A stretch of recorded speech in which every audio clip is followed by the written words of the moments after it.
Welcome to Tenacity with Sonia C, the podcast where we dive into stories behind success, uncovering lessons learned and the insights gained by leaders and innovators in the business world. I'm your host, Sonia, and let's get started. My guest today is Indy Lee, the founder of Indy Lee, a clean beauty brand that emerged from a deeply personal experience. Indy's journey is a testament to the power of determination and the profound impact of conscious living on our health and well being.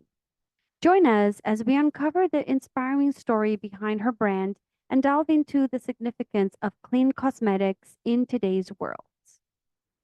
Welcome, Indy. Thank you so much for having me. I'm duly as excited. Okay, let's dive right in. I'm really excited about this conversation, and we're going to have so much fun. Perfect. So, for those of our viewers who don't know you, can you share a little bit about yourself? Sure. Well, I'm the founder of Indy Lee. Prior to Indy Lee, I did not come from the beauty industry. I'm actually a CPA, little known fact. People don't realize that. But I started the line, over 15 years ago after I've got a life-changing diagnosis of a rare brain tumor that doctors believe could have been caused by something as simple as what I was putting on my skin. Now, will they ever know? Absolutely not. Nobody ever knows. But the fact that it could have been was enough for me to kind of awaken to my calling, which was to create a line that was safe, that was effective, that looked beautiful on a shelf. I was given 6 months to live. I was told, get my affairs in order. There was nothing they can do. And I literally said, absolutely not. I'm going to find a doctor with a different diagnosis and prognosis. And I'm going to create this line. And I was very fortunate. I obviously found, spoiler alert, I'm still here, found a doctor that was willing to do surgery, gave me less than a 50% chance of surviving. And I said, I've got nothing if you don't do it. And so I believe that the universe sends us signs. And so the sign to me was when he said, let's do surgery on April 22nd, which is Earth Day. I thought that was a great sign from the universe to wake up to the rest of your life and start a line that was dedicated to stewardship of the earth as well as clean living and education. Your packages, I'm stunned. I mean, thank you. I love them. And talking about stewardship of the earth, those are PCR glass.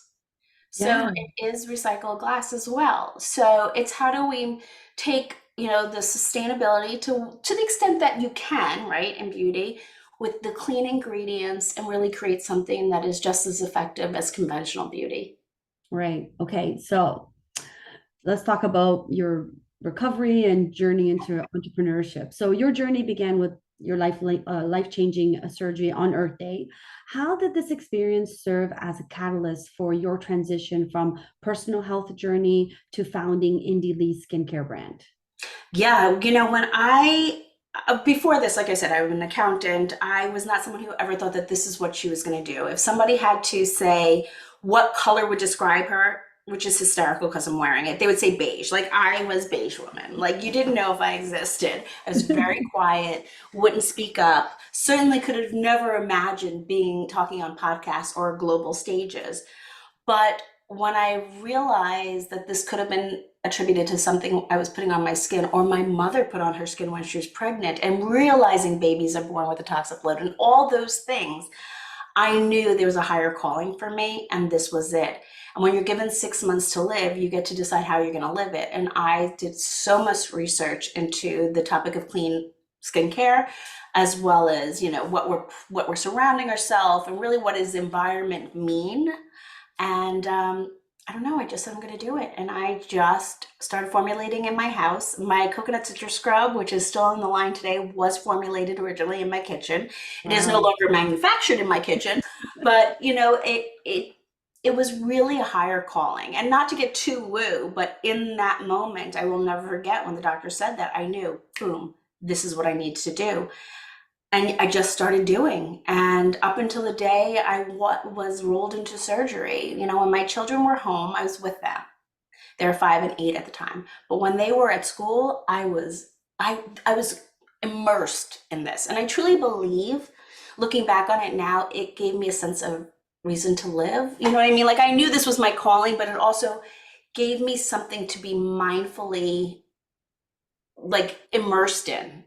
I totally understand that. It gave you purpose. Yeah. You have something to look forward to after Absolutely. this, right? Absolutely. And when I woke up from surgery and the doctor said they got everything, when I was I was in recovery, I was like, okay, I'm going to turn on the website in 1 month. And people were like, Oh, what? But it was go time. It was time to get living because prior to that, 37 years leading up to that, I was a passenger in my life. Now I oh. want to be the driver of my life. And you know, it's so hard because like I understand I went through breast cancer, but it's like if you could go back, would you change that? Because would you be where you are, right? It's I such wouldn't a change a hard, thing. right? Okay, but here's the thing, right? You're not a chemist. No, You no, I'm sound really not. just in your kitchen. I know that's not one of my questions for you, but like, how did you like figure this out in your kitchen? You know, you do a lot of reading. You talk to doctors, you talk to aromatherapists, you talk to naturopathic doctors, and you read. And obviously, the products that I have on the line now are very different, with the exception of the coconut scrub, than what I had then. You start to realize what you want in things, what are the benefits of them. You know, I am one of those people who's addicted to learning, completely addicted to learning. And then once I started to realize this was where I needed to be, I was given the opportunity to start working with chemists, and one thing led to another. And now, I mean, everything goes through. We have people on an MPD team that work through new product development. We work with the leading chemists. We have Cosmos certification. I mean, it's much different, but you never ever question a woman on a mission. So, so many brands claim to be clean, and I know that's how I connected with you because I had reached out and I got an email, and that was like the highlight of that email. That's why I want to talk about this. So, so many brands claim to be clean in their marketing, but how, as a consumer, how can you be sure that it's not just a buzzword or a marketing, tactic, that in fact the brand is genuinely clean? What steps does IndieLead take to ensure the authenticity and the transparency of your products in this regard? It's a great, great question. And I'm honored that you actually asked me and what led us to this conversation. Because you're right, there's so much throwing out. I love it when people go made with, contains. That doesn't mean that the entire ingredient list, which we call INCI, it's the International Nomenclature of Cosmetic Ingredients. So when you refer to INCI list, that is all the ingredients that are on it. Now they need to be listed on the box. Mhm. But most people don't know what that means. They just think if I read it, that's what it is. Well, you have to actually turn over the box and read the list. Unfortunately, here in the US, there's very little regulations. Now, there are changes happening, which I'm thrilled about. We're finally going through different changes with the FDA through MOCRA, which will which will require brands to really report on ingredients and whatnot and formulations. But up until now, there hasn't been. And so, really, the onus is upon the consumer to do their own due diligence. That was my learning back in 2008 when I really got first diagnosed. I'd been one of those people who pick up a food container and I read what the ingredients are, but I never did it with my skincare. And let's face it, what we put on our skin can be absorbed. Not everything is, but some things can be. And so that was the awakening for me, and why, I knew that my role was not just to create products, but to educate and empower people how to do it. So you have to really read that list and then do the research. Now, there are phenomenal stores out there like Credos and Aaliyah's and detox markets out there that have standards to what clean is. Mhm. And so they do the research for you. I would say obviously look into what they're carrying, but you need to still do your own research because every store has a different, clean list. So it's very difficult for us. We needed to take a stand, and so we formulate to the EU directive, which is much more stringent than the US. Right. And we also have a significant amount of our products Cosmos certified, which means that everything from the plant, right, the ingredient, through to the end of life is being audited and certified on an annual basis. So that means that the farm and the agricultural processes around that ingredient through the distillation, extraction to the manufacturing. What are they cleaning the vats out with? Because if that's harmful chemicals that are leaching into the water, how clean is that? Through to the componentry, what are we doing as a brand, etc. And it's on a product by product basis. So Cosmos, you might have seen things like EcoCert and Soil Association. Those sit under the global umbrella of Cosmos. Okay, that's actually interesting. 'Cause I was actually going to ask you, like, what about pesticides and things like that? Right. Did they go through a cleaning process? They go so Cosmos means, right, having that seal means that the farm is using sustainable. It is overseen by leaders in sustainability and biodiversity. Right, So right. we're very careful about the ingredients that we use and as well as to who's manufacturing them, etc. So it's very difficult, right, to do that. Just and always keep in mind that organic is when you see USDA, that is an agricultural process that does not relate to actual cosmetics. That Mm, doesn't mean that if people are manufacturing with organic ingredients that is, that there's anything wrong with it. I'm just saying, like, just keep in mind those things, like how yeah, much are the ingredients, how is everything else, what does that mean, what are the other ingredients that are in there. You just need to do your due diligence. There are a number of apps that are out there, a great starting point but not the end point, because they don't always ask for what is the percentage of that ingredient in that formulation, where is it sourced, right. how is it made, all those things. So I think those are really great starting points, but the onus is on the consumer right now.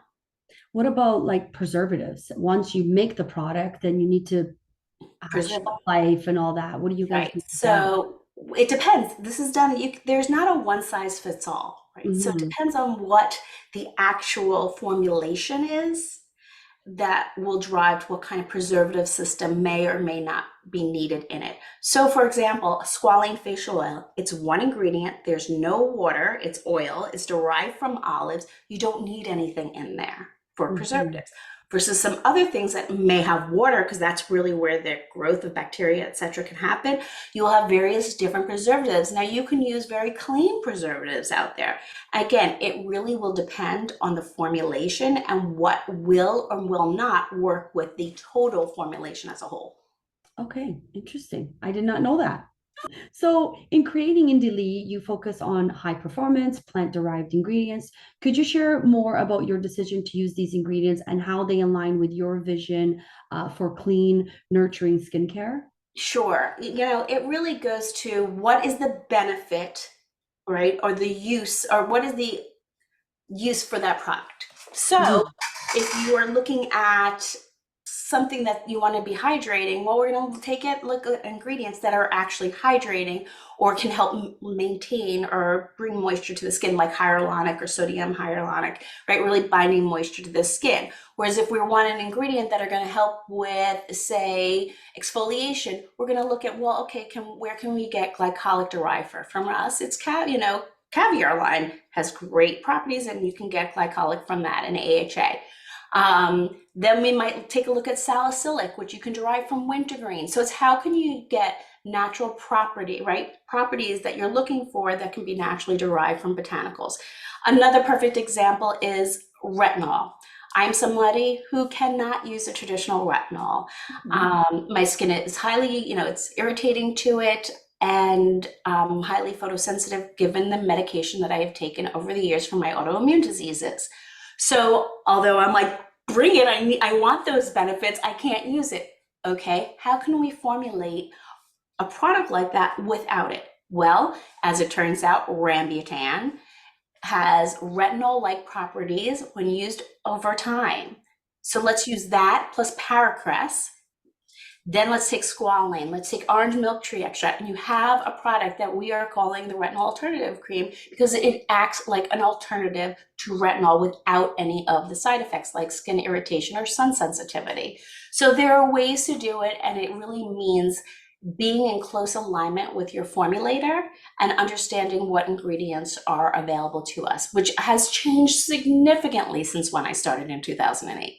Right. I mean, I love it. I'm listening to you and I'm like, oh, I want to use everything. By the way, I'm so conscious of like what I put on my skin now, just Of because, course. you know. I'm worried all the time. Like I'm in remission, and as so many women are, diseases are just out there. And I don't think that a lot of people realize that the skin is the largest organ in our body. I And agree. things that you put on it get absorbed into your bloodstream. I would say most people have that same comment to me. Oh, it doesn't really matter. And I will just point out a couple of quick examples. Have you ever seen anybody use a nicotine patch? What about getting your estrogen or birth control via a transdermal patch? Yeah, that's true. Obviously, they work. So let's think about what we're putting on our body. And I was just listening to another podcast, and Diary of a CEO. And so they were actually talking about this and how they're looking at things like phthalates being tied to, as we know, a hormone disruptor, but also a lowered sperm count, etc. So again, you really have to be mindful of the things that you're putting in your body as much as you're putting on your body. I always worry when a product says do not swallow, but you can put it on your skin. And I'm always like, huh, what does that actually mean, right? Well, you have to realize what can be absorbed transdermally, like wheat, right? That's not transdermal, but that doesn't mean that, people who are celiac. Now, that said, we have a product that has wheat protein in it, and we are very careful to say, hey, if you have celiac, if you're washing your face, you might get in your mouth. We want you to be aware of it. But Mhm. there are ingredients that are non-transdermal, or how they are processed and synthesized by our body are very different, internally versus topically. Yeah, okay. You started from selling at local farmers markets to partnering with major beauty retailers. How has the growth of your brand influenced your approach to skincare and business? And what have been some of the key milestones in this journey? Well, so many milestones because I've been doing it for a long time. I would say there are a couple of things for me is number one, realizing, when I started this, there really clean beauty wasn't on the scene, right? It Right. was it was sometimes you're hearing it a bit, but to know that I'm one of the pioneers in this industry, don't forget I said my whole reason, right, for being, my purpose was to create change in this industry and educate and empower. So to see that there are retailers out there and conventional retailers are actually bringing in clean, that just is the milestone of milestones, right? It's Mm. we are here, we are here to stay. And watching so many other brands come out just means everything to me. And no, I don't feel that they're competition. I kind of feel like our own competition. Now, in terms of our own development, obviously now we have the ability, once you get to a certain scale, to work with these preeminent, chemists. Obviously, you have minimum quantities, and once you scale, you're able to meet those minimum quantities. You're able to do things like Cosmos certification or clinicals, and consumer perception surveys, because this is very expensive. So unless you have significant funding or you have those sales to back it up, um, it's cost prohibitive. I would Mhm. say another journey, another like significant turning point for us was when we were invested in by Ancora. That was a huge turning point. Someone recognized what I wanted to create and said, I want to invest in you. That's something that was a game changer for us. We were Mm. able to have sales, force out there helping us create change and awareness. We were able to improve the website. We were able to do bespoke packaging. So it's all those things. I can't say there was one thing that really, although funding was significant, the getting investment was significant, but I think it's a series of all the little moments that have made the biggest difference. Right. So with you getting invested on and growing bigger, there's so many competitors out there. Mhm. There's so many brands claiming to be clean. There's the skincare market is massive. As you grow and you start working with all of these different retailers and partners, how do you maintain the integrity of the brand? Staying true to who you are, not formulating for them, but formulating to your purpose. Do you ever feel pressure to, you know, change your formulations? Nope. No. Those Okay. aren't people who we would be doing business with. And it wouldn't make sense for them to do business with us. If you Yeah. know our reason for being, you know it's at a higher level. It's not for, yes, we're a for-profit company, but it's really about serving a psychographic. Hmm. right? And Yeah, meeting consumers where they are. And I believe that people know that's our reason for being and know the origin story. So know that if we're saying this is who we are and staying true to it, then we're not going to waver from it. Certainly getting the certifications like Cosmos means that's we've committed to this. yeah, So I have to say it's not difficult. I'm not being asked to, but nor do I think somebody would ask us to. Or would we be doing business with them? right. So Are what there out there? Yes, I'm sure there are. yeah, I mean, sometimes sales brings on the pressure of making a change that you may not necessarily be aligned with just to, your make your investors happy in a way, right? I will say that's where having the right partners matters the most. So if I can give advice, it's make sure you are working with the right partners. And if it's an investor, making sure that they are aligned with what your reason for being is. I Mhm. am beyond blessed that the entire reason they wanted to invest in me was to create this platform of change where the products really just serve to underline my mission. That's amazing. Okay, It's unheard so of. yeah. So what's your favorite product in the line? Oh my gosh, I get asked this all the time, and it's so hard. But I will say it does change. It changes sometimes with the seasons. It changes depending on what we've come out with. I would say these days it's the daily SPF primer. Yeah, game Love changer. it. Game changer. Boom, drop mic. Holy macaroni. I love it. I no longer wear foundation. Well, I was never somebody who wore foundation, I would say, but I couple it with our color balancer, which gets rid of some of the redness. But I mean, I am not wearing foundation. Yeah, do I have imperfections? Sure, I have like sunspots and whatnot. But the fact that I'm getting an SPF 50, the fact that I know how safe, I mean, it's rated a PA 4 plus, so that which is used in Asia to kind of to know where it is on the spectrum. Um, I know that it's, Leaping Bunny cruelty free. I know it's in PCR glass. I mean, all those things. And I get this beautiful glow with skin loving benefits that I know work across a huge spectrum of skin tones. I mean, I've got people who have really dark skin who are able to use it and truly fair skin who are able to use it as well, which for me was super important. You kind of like ruined my next question because Oh, I thought you were going to say a different product because I wanted to talk about it. sorry, but it is one of my faves. But you can ask me Honestly, what you want on that no, product. I'm kidding. I was going to say I'm a I'm a SPF girl. Like I use SPF every day. I know Canada, where I'm in Canada, we have different standards for SPF than the US. There's Yes. actually a lot of SPF products that are not allowed to be shipped from the US to Canada. Yes. And like you, I don't like wearing foundation. My skin just doesn't like it. It actually Mine really, either. and so I love wearing a foundation that has like a little tint to it because it gets rid of the redness. Now, SPFs are really dirty naturally. I say dirty like they have tons of chemicals. How did you build this? I want to know. Like, first, I love this. It's like Thank my you. top product right now. But how did you like formulate something so clean in an SPF? I know that's hard. It's I'm very not even difficult a to do. chemist. It was very difficult to do. I would say we've had a couple shots at it.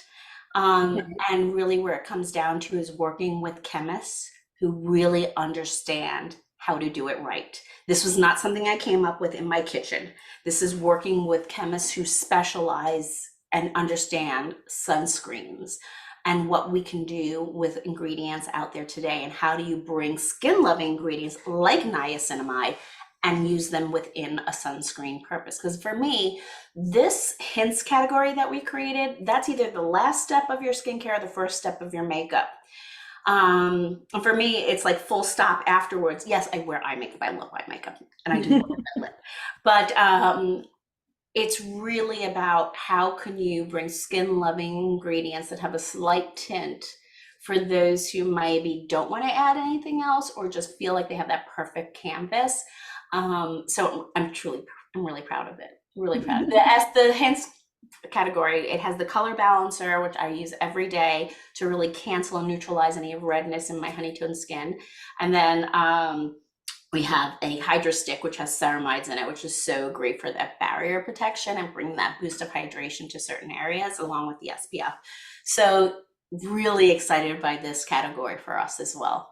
I'm really excited for you to keep using it. I mean, I was blown away when I got the SPF and I'm like, oh my goodness, like I know, it's crazy. SPF, what the heck? I I've know. never seen such a thing, right? I I know. know like so many women that are like, I have to wear SPF, but I'm like really scared of wearing SPF. I have the same. So I used to really break out, and not like an acne, but like welts. Like I would have a significant reaction to most sunscreens. And so now to be able to use something that I have zero reaction, which has my name on it, is pretty freaking cool. Yeah, for sure. So looking ahead, what excites you most about the future of Indie Lee? What do you have coming up in innovation? I think you're going to see some more in hints. So we're going to see some more expansion of that. What I'm really excited about is really having more of these type of conversations. I really love speaking with other podcasters and whatnot to bring awareness and our why and our reason for being to light, and also bringing more awareness to autoimmune issues. I my brain tumor, my rheumatoid arthritis, my Crohn's, vitiligo, ovarian failure, all autoimmune related. And the truth is, 2/3 of autoimmune related diseases are environmentally derived and not genetic. And so, really bringing to light that this is a true issue in society. I would call it I would call it more like an epidemic. There's some statistics that are now pointing closer to 80 million people in the US have autoimmune or autoimmune adjacent diseases. And it can take up to 7 years to get a diagnosis. And meanwhile, there's no cure, and you could already have permanent disabilities if you aren't getting the right treatment. Right. So, how can I bring further awareness for people to advocate for themselves? Yeah, and I think that's amazing. I mean, like there's some products out there that are really bad for you if you actually look at the ingredients. So this is, we're reaching our time, but I do want to ask you another question. Like Of course. someone like me who's not as educated on chemicals, ingredients, and you did mention there's a couple apps out there, but like what advice do you give us women when we're shopping for products for our skin? What should we look for? Absolutely. Number one, I would say get to understand a brand and what their ethos is. Do the research. Absolutely do the research, or shop at some stores that you know are committed to clean beauty. I would say the most important thing is to read the back of the ingredient deck and really take a look at what's on it. You can get it online at any of the, retailers have usually the full list, but that's a really great first step. I would say the app Yuka is a great first step too, but don't use it as a starting guide. Mhm. And then, okay, well, why? Okay, so it's not rated as highly. Okay, what's in it that couldn't be? Okay, let's find out why. There might be a reason why, and the Mhm. ingredient, the percentage at that active level is actually beneficial. So, there's so many things that go into it.